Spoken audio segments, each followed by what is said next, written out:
আসসালামু আলাইকুম। Digital IT সেন্টারে আপনাকে স্বাগত।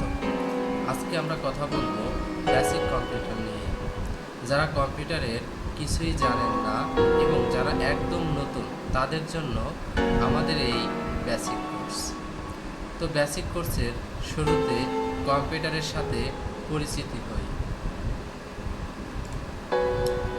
শুরুতেই আমরা পরিচিতি হব এখানে চারটা জিনিস আছে, এই চারটার সাথে। এখানে যে পিকচারটা দেখতে পাচ্ছি, এটাকে বলা হচ্ছে সিপিইউ। এটা হচ্ছে সিপিইউ, আর এটা হচ্ছে একটা মনিটর। এরপর এটা হচ্ছে একটা কিবোর্ড, এটা একটা মাউস। আমাদের এখানে চারটা জিনিস আছে। এই চারটা জিনিসের কোনটি ইনপুট ডিভাইস এবং কোনটি আউটপুট ডিভাইস এটা সম্পর্কে আমাদের জানতে হবে। এখানে কিবোর্ড এবং মাউস এই দুটি হচ্ছে আমাদের ইনপুট ডিভাইস। এই কিবোর্ড এবং মাউসে আমরা যখন কাজ করব, ওই কাজটা আমাদের আউটপুটে দেখাবে মনিটরে। এটা হচ্ছে তাহলে আমাদের মনিটর। তাহলে মনিটরটা হচ্ছে আমাদের আউটপুট ডিভাইস। এটা হচ্ছে কিবোর্ড। কিবোর্ড সম্পর্কে আমরা কিছুক্ষণ আগে জেনেছি যে কিবোর্ড হচ্ছে আমাদের একটা ইনপুট ডিভাইস। এই কিবোর্ড দিয়ে আমরা বিভিন্ন ধরনের লেখালেখি করতে পারি। এটা দিয়ে আমরা বাংলা টাইপিং করতে পারবো, ইংরেজি টাইপিং করতে পারবো। এরপর হচ্ছে আমরা এখানে নাম্বার লিখতে পারবো। এখন এখানে কিবোর্ডের কয়েকটা জিনিস সম্পর্কে আমাদের জানতে হবে। এই উপরে আমাদের F1 F2 এরকম থাকবে, এইটাকে হচ্ছে আমাদের কিবোর্ডের ফাংশন কি। দেখো আমরা এই যে নিচ দিয়ে আমাদের আছে, এটা F1 F2 F3 এগুলো হচ্ছে আমাদের ফাংশন কি। যদি আমরা বলি কিবোর্ডের ফাংশন কি কয়টি, তাহলে আমরা বলবো 12টি। কয়টি? 12টি। এবং কিবোর্ডের অ্যারো কি সম্পর্কে আমাদের জানতে হবে যে কিবোর্ডের অ্যারো কি কয়টি। কিবোর্ডের অ্যারো কি হচ্ছে আমাদের 4টি। কিবোর্ডের অ্যারো কি 4টি। এরপরে আমাদের এটা সম্পর্কে আমরা জানবো, এটা হচ্ছে একটা ল্যাপটপ এবং পিসি মধ্যে কোনো পার্থক্য নাই। পিসিতেও আমরা যে কাজ করতে পারবো, ল্যাপটপেও আমরা সেম কাজ করতে পারবো। এটা হচ্ছে একটা মাউস। মাউস সম্পর্কে আমরা কিছুক্ষণ আগে জেনেছি যে আমাদের মাউস হচ্ছে ইনপুট ডিভাইস। এখন মাউসের এখানে আমরা কিভাবে ইউজ করব সেটা আমরা এখান থেকে দেখে নেব। আমাদের এখানে মাউসের তিনটে বাটন থাকবে। একটা হচ্ছে লেফট, আর একটা হচ্ছে রাইট, আর একটা হচ্ছে আমাদের মাউসের একটা চাকা। ওই চাকা দিয়ে আমরা যে কোনো লেখাকে উপরে নিতে পারবো, নিচে নিতে পারবো, যে কোনো পেজকে। তাহলে আমাদের এটা হচ্ছে লেফট বাটন আর এটা হচ্ছে রাইট বাটন। এরপর আমরা এটা সম্পর্কে জানবো। এটা হচ্ছে একটা প্রিন্টার।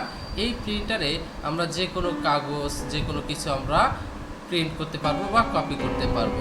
আমরা একটা অ্যাপ্লিকেশন লিখলাম বা একটা সিভি লিখলাম, ওই সিভিটা বা আমরা কোনো ইমেজ, ছবি বের করতে চাই, পাসপোর্ট সাইজের, স্টাম্প সাইজের, যে কোনো সাইজের আমরা যে কোনো কিছু প্রিন্ট করতে চাই, সেক্ষেত্রে আমরা এই প্রিন্টারটা আমাদের প্রয়োজন হবে। এই প্রিন্টারটা দিয়ে আমরা যে কোনো কিছু কপি করতে পারবো। এরপর হচ্ছে এটা হচ্ছে একটা রাউটার।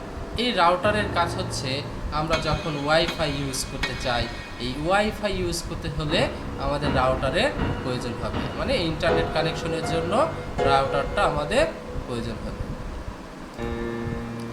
এরপরে যেটা সম্পর্কে আমরা জানবো, এটা হচ্ছে একটা স্ক্যানার। আমাদের একটা ফটো আছে বা যে কোনো একটা ফাইল আছে, ওই ফাইলটা আমরা স্ক্যান করে, আমাকে একজন বলল যে একটা এই ফাইলটা স্ক্যান করে আমাকে এই মেইলে বা হোয়াটসঅ্যাপে একটু পাঠাইতে। তো সেক্ষেত্রে আমরা ওইটাকে স্ক্যান করব কিভাবে? আমরা ফোন দিয়েও স্ক্যান করতে পারি, বা আমরা এইখান থেকে প্রিন্টারের একটা স্ক্যান থাকবে, এই স্ক্যান থেকে আমরা এটাকে যে কোনো কিছু স্ক্যান করে আমরা পিসিতে নিয়ে আমরা ওটা যে কাউকে পাঠাইতে পারবো। এরপরে হচ্ছে আমাদের স্পিকার। এই স্পিকারের কাজ হচ্ছে আমরা যখন পিসিতে ভিডিও দেখি বা কোনো মুভি দেখি বা কোনো সাউন্ডের প্রয়োজন হয়, সেক্ষেত্রে হচ্ছে আমাদের এই স্পিকারটা প্রয়োজন হবে। এরপরে যেটা সম্পর্কে আমরা জানবো, এটা হচ্ছে একটা ইউপিএস। যখন আমাদের বিদ্যুৎ চলে যাওয়ার পরে আমাদের সব বন্ধ হয়ে যায়, তখন যদি আমাদের এই ইউপিএসটা থাকে, তখন এই ইউপিএসের কারণে আমাদের মিনিমাম 1 থেকে 1.5 ঘন্টা আমরা সাপোর্ট পাবো। আমাদের বিদ্যুৎ যে কম্পিউটারটা ইউজ করব, এই কম্পিউটারটা ইউজের জন্য বিদ্যুৎ চলে গেলেও এই ইউপিএসের কারণে 1 ঘন্টা আমাদের সাপোর্ট দিতে পারবো। এরপরে আমরা যেগুলো সম্পর্কে জানবো সেগুলো হচ্ছে যে কিভাবে আমরা সিপিইউটা ওপেন করব এবং কিভাবে ল্যাপটপটা ওপেন করব।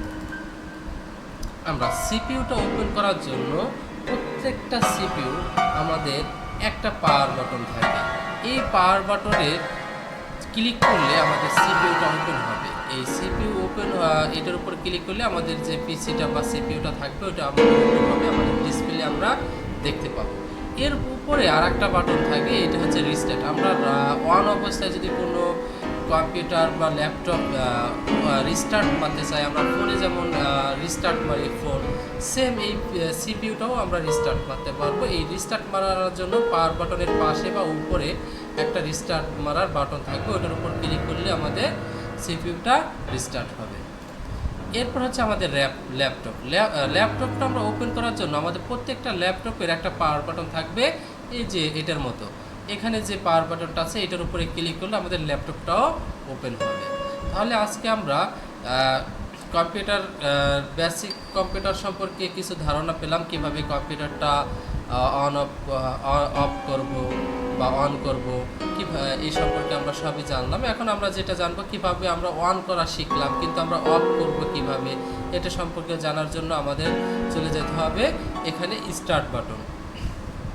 এটা হচ্ছে আমাদের স্টার্ট বাটন। এই নিচে আসার পরে এই নিচের এই ট্যাবের উপরে আসার রিবনের উপরে আসার পরে এই স্টার্টের উপরে ক্লিক করব। স্টার্টের উপরে ক্লিক করার পর এখান থেকে আমাদের এরকম একটা অপশন থাকবে। আমাদের ল্যাপটপে বা আমাদের সিপিইউতে সেমভাবে এরকম একটা অপশন থাকবে, এখানে পাওয়ার লেখা থাকবে। এই পাওয়ারের উপরে ক্লিক করব। এরপর এখান থেকে আমরা সরাসরি শাট ডাউন করতে পারবো, মানে এটাকে অফ করতে পারবো, চাইলে এটাকে রিস্টার্ট মারতে পারবো। তো আমরা এই শাট ডাউনের উপরে ক্লিক করলে আমাদের কী হয়ে যাবে, এই সিপিইউটা অফ হয়ে যাবে। তাহলে আজকে আমরা এটা সম্পর্কে ডিটেল জানতে পারলাম। তাহলে আজকের ক্লাস আমাদের এই পর্যন্তই।